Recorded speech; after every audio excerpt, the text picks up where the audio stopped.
Bismillahirrahmanirrahim. My name is Sajawar Arshad and today we are going to discuss born-haber cycle. It is an application of hess'slaw. hess'slaw पे मेरी एक detail में video मौजूद है जिसका link आपको description में मिल जाए। चलते हैं अब आगे।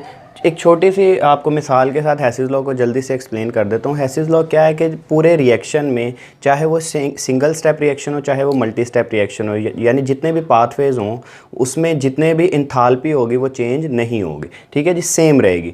तो देखें सोडियम और क्लोराइड की हम एक एग्जांपल देखते हैं। सोडियम अपनी स्टैंडर्ड फॉर्म में क्लोरीन के साथ मिलेगा तो सोडियम क्लोराइड बनाएगा। इसी तरह जब अगर हम इसको दो स्टेप्स में देख लें कि सोडियम पहले कन्वर्ट हो जाए सोडियम आयन में और क्लोरीन कन्वर्ट हो जाए क्लोराइड आयन में, एंड देन ये मिले और फिर हमारे पास मिल जाए बने क्या बच जाएगी, सोडियम क्लोराइड बन जाए। तो इन दोनों का जो एंथैल्पी होगा वो सेम रहेगा, चेंज ऑफ हीट जो होगा वो सेम रहेगा इस पूरे रिएक्शन का, ठीक है जी। तो ये तो था hess'slaw। अब हम इसको आगे डिटेल में डिस्कस कर लेते हैं born-haber साइकिल को।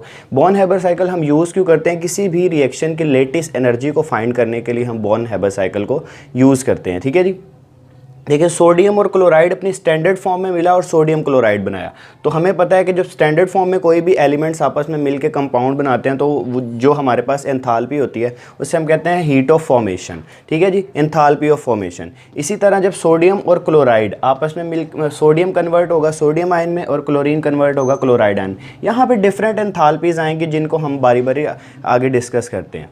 सोडियम और क्लोराइड आपस में जब मिलकर सोडियम क्लोराइड आयन्स आपस में मिलकर सोडियम क्लोराइड बनाएंगे तो हमें पता है जब आयन्स आपस में मिलते हैं तो जो चेंज इन एंथैल्पी आता है उससे हम कहते हैं लेटिस एनर्जी, ठीक है जी। अब आगे चलते हैं। फॉर एग्जांपल हमें delta HF heat of formation enthalpy of formation given है, तो हम क्या करेंगे, इन दोनों वैल्यूज़ से हम इसकी एंथैल्पी ऑफ फॉर्मेशन इस फार्मूला के ज़रिए निकाल सकते हैं। हमने पढ़ा कि born-haber साइकिल में हम लेटिस एनर्जी फाइंड करते हैं, तो लेटिस एनर्जी को अगर मैंने यहाँ से फाइंड करना है तो delta HF is equal to delta H lattice energy plus delta HX, ठीक है जी। हमें पता है कि born-haber साइकिल में हमने अभी बात की कि हम लेटिस एनर्जी फाइंड करते हैं, तो लेटिस एनर्जी फाइंड करेंगे तो क्या होगा, डेल्टा HX दूसरी तरफ जाएगा तो माइनस में हो जाएगा, delta HF minus delta HX is equal to delta H lattice. अभी हम बात करेंगे कि डेल्टा HX क्या है, इसको हम बाद में डिस्कस करते हैं। पहले देख लेते हैं जी कि ये डेल्टा HX में मैंने जो कहा कि डिफरेंट एनर्जी लेवल्स आते हैं, डिफरेंट एंथैल्पीज़ आती हैं, उसके बारे में डिस्कस कर लेते हैं जी। तो सबसे पहला स्टेप जो है हमने पढ़ा इधर कि क्या है जी, सिंगल स्टेप रिएक्शन अपनी स्टैंडर्ड फॉर्म में सोडियम और क्लोराइड मिलकर सोडियम क्लोराइड बना रहे हैं। तो वही रिएक्शन मैंने यहाँ पे लिख दिया कि सोडियम अपनी स्टैंडर्ड फॉर्म में क्लोरीन के साथ मिलता है तो सोडियम क्लोराइड बना देता है, ठीक है जी, सोडियम क्लोराइड बना देता है।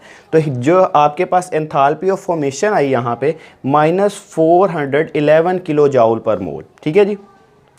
ये माइनस ये इंडिकेट नहीं कर रहा कि ये वैल्यू 0 से कम है, minus is indicating that it is an endothermic reaction. ये एक एंडोथर्मिक रिएक्शन है, माइनस सिर्फ इस चीज़ को इंडिकेट कर रहा है। पहली चीज़ तो हमने पढ़ ली कि सिंगल स्टेप रिएक्शन। अब देखते हैं मैंने जो आपको कहा कि डेल्टा HX में डिफरेंट एनर्जी लेवल्स आते हैं, ठीक है जी। तो सबसे पहले देखें sodium chlorine as it is रहेगा पहले दो स्टेप में। पहले मैं सोडियम को सोडियम आयन में कन्वर्ट करूंगा। सोडियम को सोडियम आयन में कन्वर्ट करने के लिए पहले सोडियम की जो स्टैंडर्ड फॉर्म है उसको मैं कन्वर्ट करूंगा गैसियस फॉर्म में। तो सिंपली वर्ड्स में मैं इसको कहूँगा कि इसकी मैं एटमाइजेशन कर दूंगा, किसकी, सोडियम की एटमाइजेशन करेंगे तो यहाँ पे जो हमारे पास एंथैल्पी आएगी वो हीट ऑफ एटमाइजेशन आएगी। Enthalpy of atomisation of sodium वो हमारे पास आएगी 108 किलो जूल पर मोल, ठीक है जी। इसके बाद जब हमारे पास दूसरा स्टेप क्या होगा जी कि सोडियम को हम कन्वर्ट करेंगे सोडियम आयन में। तो वो कैसे कन्वर्ट करेंगे, सोडियम को सिंपल एक इलेक्ट्रॉन के एडिशन करेंगे तो क्या होगा कि हमारे पास सोडियम आयन बन जाएगा, ठीक है जी। तो इसके हमें पता है कि एक किसी भी एटम में किसी भी एलिमेंट में जब हम एक इलेक्ट्रॉन ऐड करते हैं तो वो उसकी आयोनाइजेशन एनर्जी होती है, ठीक है जी। तो यहाँ पे जो हमारे पास एंथैल्पी आएगी वो होगी एंथैल्पी ऑफ आयोनाइजेशन, वो हमारे पास सोडियम की है 496 किलो जूल पर मोल। उसके बाद हम देखते हैं जी कि अब हमारे पास एक चीज़ तो आ गई, सोडियम आयन तो कन्वर्ट हो गया जिसकी हमने यहाँ पे बात की थी कि सोडियम आयन तो हमने बना लिया। अब हम चलते हैं क्लोरीन की तरफ। तो सिंपल उसी तरह जैसे यहाँ पे हमने सोडियम की एटमाइजेशन की थी, क्लोरीन की भी एटमाइजेशन करेंगे और उससे जो हमारे पास enthalpy of atomisation of chlorine आएगी वो आएगी 121 किलो जूल पर मोल। और उसके बाद फिर इसी तरह हमने इधर से इलेक्ट्रॉन निकाला था। अब क्लोरीन में एक इलेक्ट्रॉन की जब एडिशन होगी तो यहाँ पे किसी भी एटम में इलेक्ट्रॉन की एडिशन को कहते हैं इलेक्ट्रॉन अफिनिटी। तो यहाँ पे एंथैल्पी ऑफ इलेक्ट्रॉन अफिनिटी जो आएगी वो आएगी -349 किलो जूल पर मोल, ठीक है जी। अब हमारे पास देखें दोनों चीज़ें आ गई, सोडियम आयन भी आ गया और क्लोराइड आयन भी आ गया। अब दोनों के आयंस को जब हम मिलेंगे, यानी आयंस जब मिलते हैं तो हमें पता है एंथैल्पी ऑफ लेटिस एनर्जी, यानी लेटिस एनर्जी हमारे पास आती है। तो वो हम आगे देखते हैं। देखिए जी, सोडियम क्लोराइड को स्टैंडर्ड फॉर्म में मिलके सोडियम क्लोराइड बना, तो इसको मैंने नीचे को शो किया, बाकी स्टेप्स को मेरे ऊपर को शो करने का मकसद क्या था। इसका मतलब ये है कि ये नीचे का एरो ये नीचे शो कर रहा है कि ये एक्सोथर्मिक रिएक्शन है, एनर्जी क्या हो रही है, कम हो रही है। और यहाँ पे प्लस ऊपर एरोज लगाने का क्या मकसद है कि एनर्जी जो है वो ज़्यादा हो रही है, एंडोथर्मिक रिएक्शंस है। यहाँ पे देखें, आप देख सकते हैं कि यहाँ पे फिर एक्सोथर्मिक रिएक्शन है, तो मैंने एरो नीचे को शो किया। ठीक है जी। अब हमारे पास देखें सिंपल HX की जितनी भी वैल्यूज़ थी, अब हम इस HX को डिस्कस कर लेते हैं कि ये HX बेसिकली है क्या। देखें जी, यहाँ पे मैंने HX के बारे में बताया कि HX क्या है। HX जो है वो heat of atomisation of sodium, heat of ionization of sodium, heat of atomisation of chlorine and heat of electron affinity of chlorine.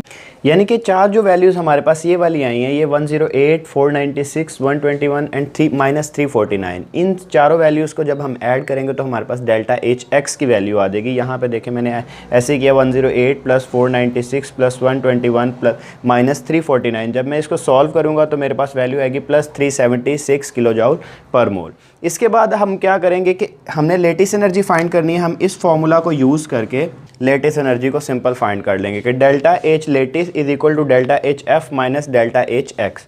Delta HF की जो वैल्यू है वो हमारे पास गिवन है -411, और डेल्टा HX की वैल्यू हमने फाइंड की है, तो वो हम यहाँ पे पुट करेंगे। तो सिंपल क्या आएगा, इसको सॉल्व करने से हमारे पास आंसर आ जाएगा 787 किलोजूल पर मोल। यानी कि जो हीट लेटिस एनर्जी है किसकी, सोडियम क्लोराइड की, वो हमारे पास है जी 787 किलोजूल पर मोल। तो ये हमारा टॉपिक कंप्लीट हो गया। सिंपल 4 स्टेप्स आपने याद रखने हैं। कोई भी आपको आयनिक कंपाउंड दिया गया तो उसके 4 स्टेप्स के ज़रिए आप लेटिस एनर्जी फाइंड कर सकते हैं। सिंपल आपने हीट ऑफ एटमाइजेशन फाइंड करनी है, पहले एक कंपाउंड की एटमाइजेशन, फिर उसकी आयनाइजेशन, फिर then atomization and then electron affinity. ये 4 वैल्यूज़ फाइंड करके आप फाइंड कर सकते हैं लेटिस एनर्जी को। तो इस टॉपिक में कोई भी अगर आपको नहीं समझ में आती तो आप कमेंट सेक्शन में मुझसे पूछ सकते हैं। Thank you so much. अल्लाह हाफिज़।